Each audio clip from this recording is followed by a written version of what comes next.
Ketika itu Mas Agus bercerita langsung ke teman-temannya karena memang dia benar-benar sudah ketakutan.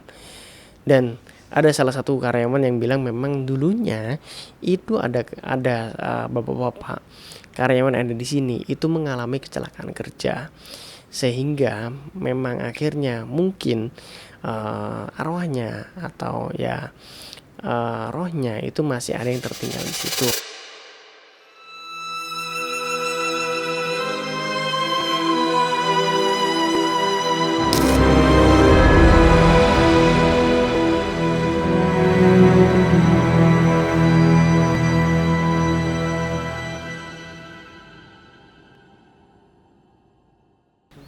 Assalamualaikum warahmatullahi wabarakatuh. Kembali lagi di channel Ruang Hampa dan masih bersama saya Frederick Rudi. Di kesempatan kali ini saya akan membagikan sebuah kisah yang dikirimkan oleh sobat Hampa bernama Mas Agus. Mas Agus ini adalah orang Surabaya, di mana dia membagikan sebuah kisahnya terkait pengalamannya yang mistis ketika dia sedang bekerja di salah satu pabrik yang ada di Surabaya. Kejadian ini dialami Mas Agus pada tahun 2019 saat Mas Agus keterima kerja di salah satu pabrik yang ada di Surabaya. Nah, Mas Agus ini bekerja sebagai general affair atau biasanya mengurusi bagian umum seperti listrik, bangunan, dan banyak hal lainnya. Nah, Mas Agus pertama kali kerja yaitu di bulan Juli. Awalnya Mas Agus itu merasa bahwa pekerjaan ini adalah sebuah bidang yang ia tekuni. Ia merasa sangat senang karena ia bisa keterima di bidang yang sama seperti pengalaman sebelumnya. Dan dia juga ditempatkan dengan sangat baik, yaitu dia mendapatkan sebuah meja, terus juga sebuah telepon, terus juga ya benar-benar sangat difasilitasi oleh perusahaan ini. 1 minggu Mas Agus bekerja di tempat ini dan semuanya nyaman. Hingga suatu ketika Mas Agus mendapatkan sebuah cerita dari salah satu temannya bahwa kalau mau bekerja di tempat ini memang harus benar-benar fokus, karena banyak kejadian-kejadian yang janggal yang dialami oleh beberapa orang yang pernah menempati posisinya Mas Agus ini. Nah, sekedar info, posisinya Mas Agus ini dia sebagai koordinator untuk membawahi beberapa timnya seperti pergantian lampu, terus juga perbaikan bangunan, terus juga mengurusi mobil dan banyak gitulah. Nah, pada saat itu Mas Agus ketika sedang diproduksi, karena sebuah perusahaan ini cukup luas dan di situ banyak beberapa mesin, hampir sekitar 8 mesin yang ada di sana. Setiap mesin memiliki lampu, yaitu untuk penerangan di setiap operatornya. Jadi ada mesin, terus bawah atasnya itu lampu gitu, supaya bawahnya itu terang. Karena lampu ini sebagai penerangan operator sehingga operator tahu bahwa bisa mengoperasikan mesin-mesin ini harus terang, seperti itulah. Nah, ada sebuah mesin yang menarik menurut info dari temannya Mas Agus ini, yang konon dulunya itu dia nggak mau diganti dengan lampu warna putih. Setiap kali diganti dengan lampu warna putih, mesin ini hanya bertahan 2 hari lampu yang di atasnya ini. Jadi setiap 2 hari sekali dia pasti diganti. Sampai akhirnya temannya Mas Agus ini iseng bertanya ke seseorang yang dia itu bisa melihat seperti itulah. Nah, akhirnya temannya Mas Agus ini dikasih saran bahwa khusus untuk di mesin ini lampunya harus diganti warna kuning. Sontak sebenarnya Mas Agus juga sempat heran kenapa harus seperti itu gitu kan. Karena Mas Agus merasa ini gak masuk akal gitu. Sampai akhirnya Mas Agus mencoba untuk mengganti lampu warna kuning ini kembali ke warna standarnya, yaitu warna putih. Karena memang di sana semua menggunakan warna putih supaya tidak mengganggu sebuah pekerjaan itu tadi. Nah, sampai akhirnya pada jam 5 sore Mas Agus ini belum pulang. Dia mencoba untuk menganalisa kelistrikannya seperti apa, terus juga lampunya seperti apa. Kenapa selama ini kata orang-orang itu setiap kali diganti lampu warna putih itu selalu rusak. Nah, Mas Agus penasaran. Sampai akhirnya dia mencoba menangani lampu itu dengan sendirinya. Sampai tepat di jam 5 sore, karena kondisi pabrik ini adalah bekerja selama 3 shift. Tentu Mas Agus nggak takut karena merasa banyak orang-orang produksi yang ada di sana. Namun pada saat itu mesin ini tuh masih kosong, masih belum ada jadwal untuk melakukan sebuah kegiatan produksi, sehingga Mas Agus bisa leluasa untuk mencari tahu penyebab kenapa mesin ini lampunya itu harus warna kuning. Sampai suatu ketika Mas Agus itu merasa di jam setengah 6 lampu itu kayak nyala mati. Nah, lampu ini awalnya udah diganti pada hari sebelumnya, namun Mas Agus merasa memang harus diawasi karena menurut orang-orang selama 2 hari lampu itu pasti rusak. Setelah dilihat, Mas Agus ternyata melihat lampu ini pasti ada semacam keeroran gitu, jadi kayak semacam konslet. Nah, waktu itu ketika listrik lampunya mulai konslet, mulai merasa redup, Mas Agus melihat sebuah tatapan tajam dari seseorang yang ada di lampu. Jadi seolah lampunya itu ada dua bola mata yang melihat Mas Agus dari bawah. Nah, ini Mas Agus awalnya sempat merasa kaget gitu, kalau ini apa iya gitu, apa bola mata atau hanya semacam halusinasi Mas Agus gitu.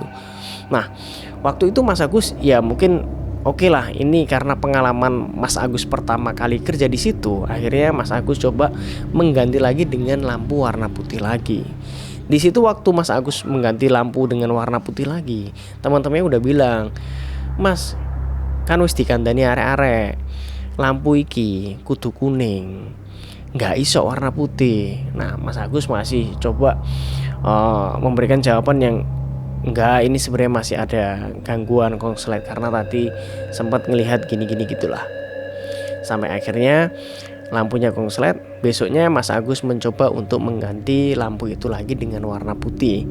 Saat Mas Agus memasang, operator yang ada di mesin itu sudah bilang, "Mas, sepanjang sejarah saya megang mesin ini, lampu ini itu nggak bisa warna putih. Kita itu juga nggak tahu kenapa kok gitu. Tapi kalau Mas Agus mau nyoba, nggak apa-apa sih, kita juga terbantu karena nanti penerangannya juga malah lebih baik warna putih gitu kan."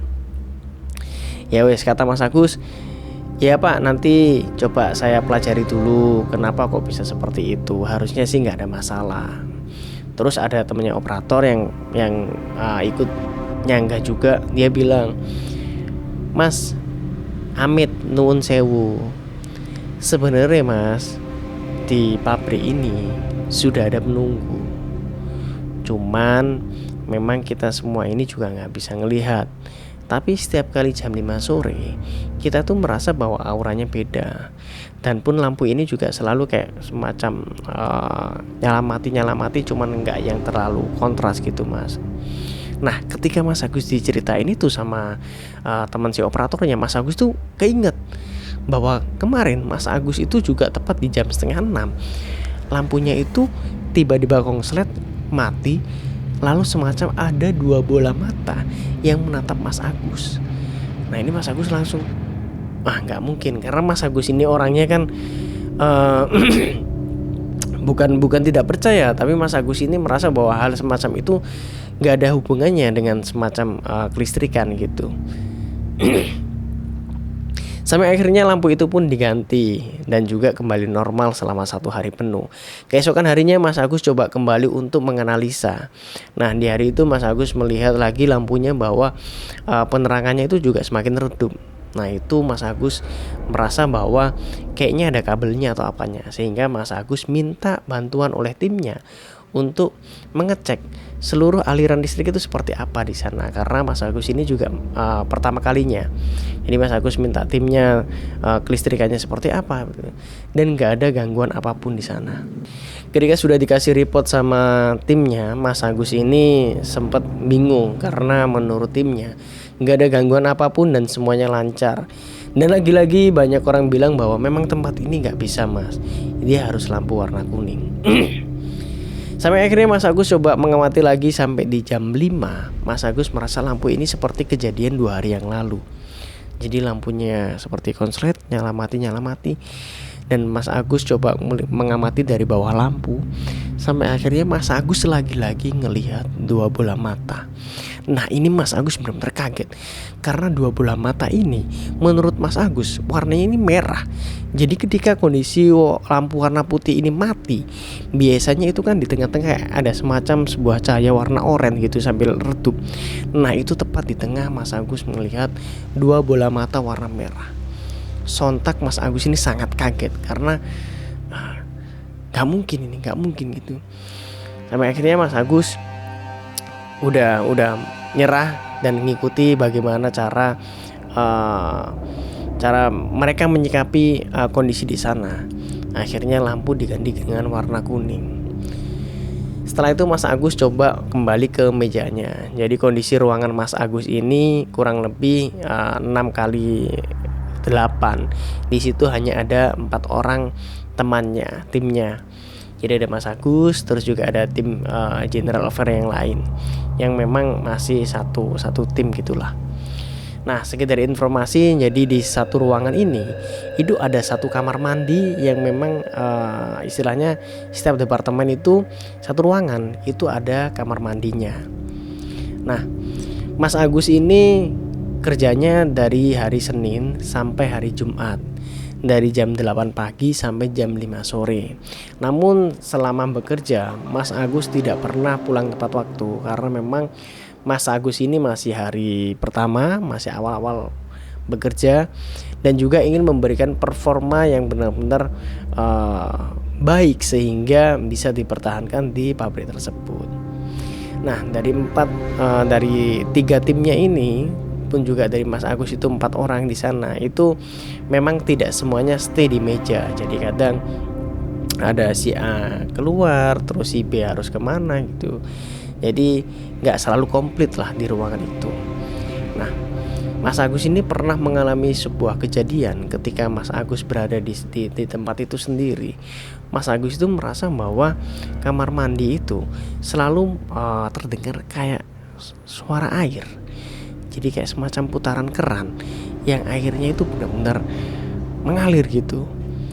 Nah Mas Agus mungkin ngerasa bahwa mungkin temennya gitu kan. Nah kondisinya itu ruangannya ini, misalkan saya ini Mas Agus, terus depan itu ada temannya, terus di sebelah kiri ada temannya, dan depannya itu juga ada temannya. Jadi meja ini benar-benar kumpul. Nah kondisi kamar mandi ini berada di tepat belakang sebelah kirinya Mas Agus. Jadi ada di belakangnya meja yang punyanya temannya ini. Jadi setiap kali Mas Agus coba menengok, mungkin ada orang. Sampai akhirnya di jam itu teman-temannya itu naik semua karena memang mau pulang. Jadi kurang lebih infonya Mas Agus, jamnya menunjukkan tepat jam 5:10 lah gitu. Dan semuanya tiba-tiba penuh, lengkap. Nah ketika lengkap, Mas Agus ini kaget, siapa yang ada di dalam ini?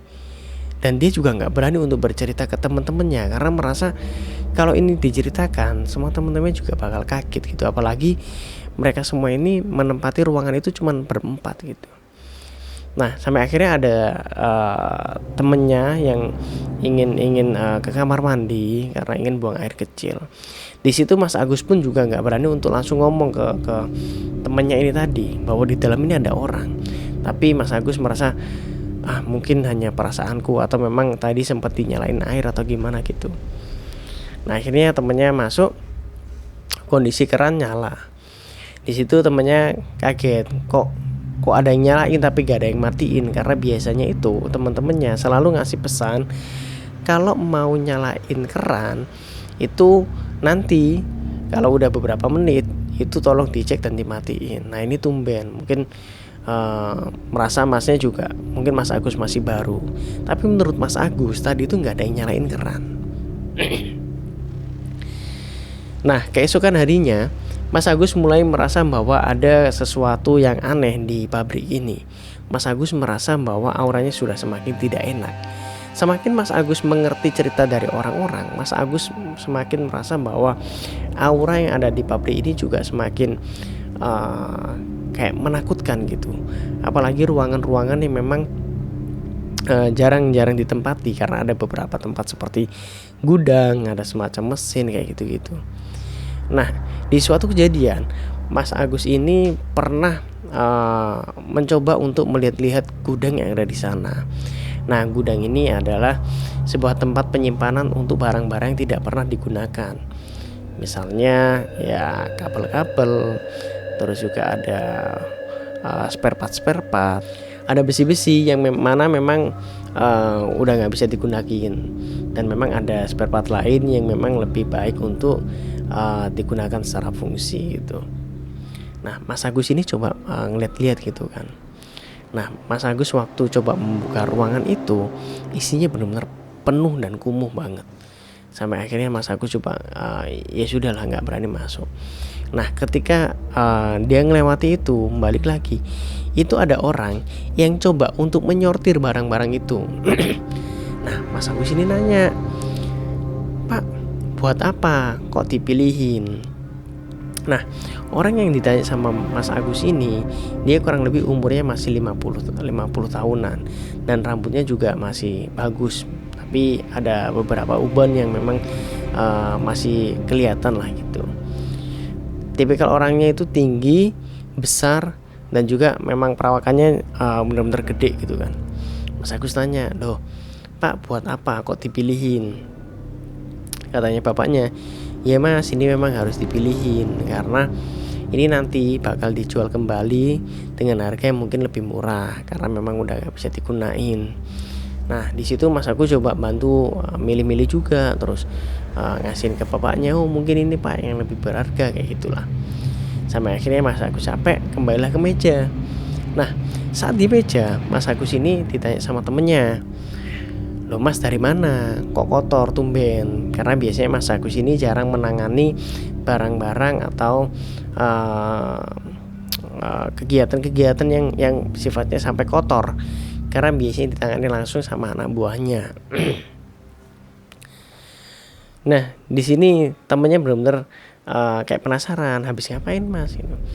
Mas Agus cerita, "Oh iya, ini tadi saya dari ruangan sebelah, yaitu gudang. Di sana tadi saya coba ngeliat-ngeliat, ini ruangan apa? Kok jarang banget orang-orang masuk sini. Tak pikir ini juga ruangan staf yang sama. Ternyata tadi itu saya lihat ada bapak-bapak coba milihin barang. Mungkin orang gudangnya, soalnya saya juga gak sempat untuk nanya namanya siapa, terus juga posisinya apa." Nah, di situ sontak kaget. Ketiga orang temannya Mas Agus yang berada di satu ruangan ini kaget. "Loh Mas, di sini tuh nggak ada orang untuk nyortir barang-barang bekas seperti itu Mas. Nah, kita juga di sini ini gudangnya itu nggak bisa dibuka Mas, karena memang barang yang ada di gudang itu semuanya mahal, sehingga barang-barang yang ada di sana itu benar-benar yang tahu hanya bosnya aja." Nah, ini Mas Agus benar-benar kaget. Dia kaget sekaget-kagetnya, langsung, "Enggak, tadi buka kok dan ada bapaknya."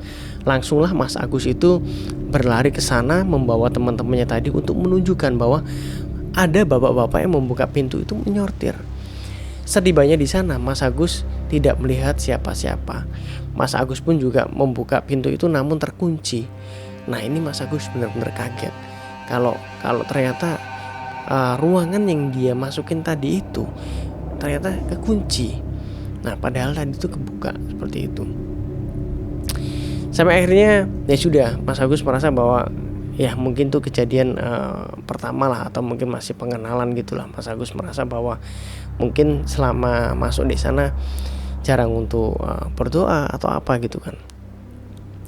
Setelah itu Mas Agus masuk di bulan Agustus. Nah, di bulan Agustus ini di pabrik ini membuat sebuah kegiatan, membuat sebuah acara, yaitu semacam lomba-lomba. Sampai akhirnya di hari terakhir pabrik ini mengadakan semacam hiburan.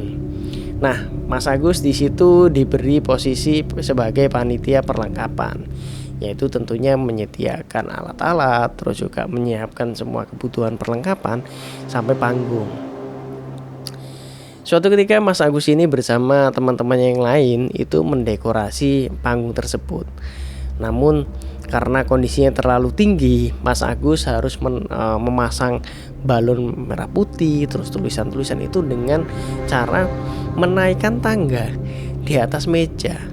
Yang masang di sana itu orangnya harus benar-benar tinggi, karena meskipun dibantu sama meja dan tangga, itu orangnya harus di posisi paling atas tangga, dan dia juga harus kondisi tinggi, karena nggak tinggi dia gak bakal nyampe untuk mengikat balon itu di cantolan itu tadi. Sampai akhirnya pekerjaan itu pun selesai di jam 3 subuh, yang mana itu harus dipakai di jam 8 pagi. Sehingga mau gak mau Mas Agus dan teman-temannya harus menyelesaikan pekerjaan itu. Nah, ketika itu Mas Agus sama teman-temannya pulang jam 4 pagi. Setelah itu Mas Agus tidur sebentar, lalu berangkat lagi di jam setengah 8. Sesampainya di panggung, Mas Agus dimarahin dengan salah satu manajer yang ada di sana, karena manajer itu merasa tidak puas bahwa dekorasinya hanya seperti itu gitu.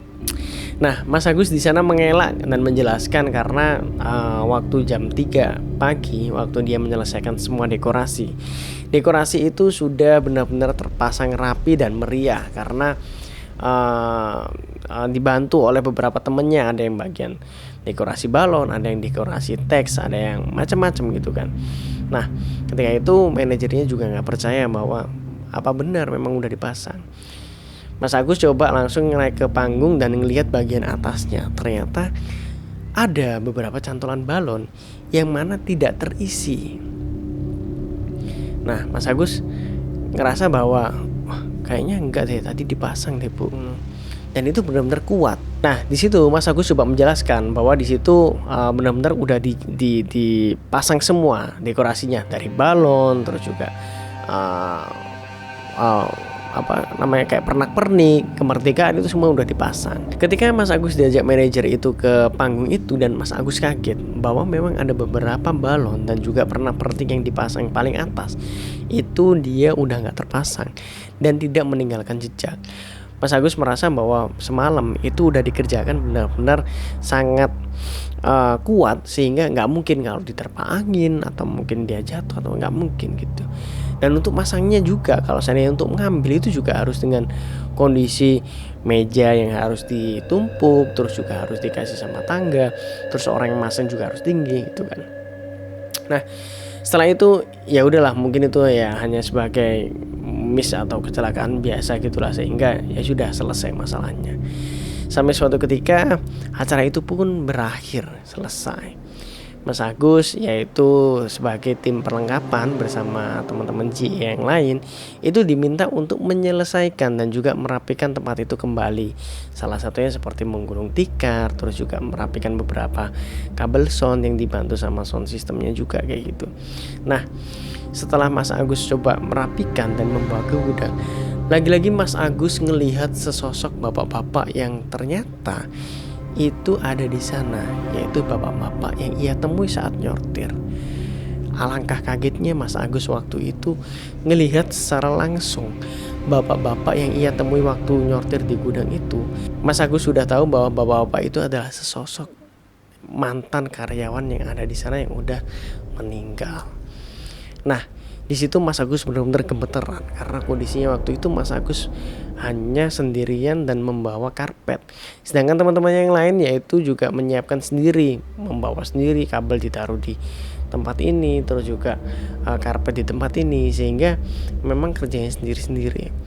Di situ Mas Agus benar-benar kaget dan langsung lari tanpa pikir panjang bahwa dia dikasih dilihatkan penampakan yang seperti itu. Ketika itu Mas Agus bercerita langsung ke teman-temannya, karena memang dia benar-benar sudah ketakutan.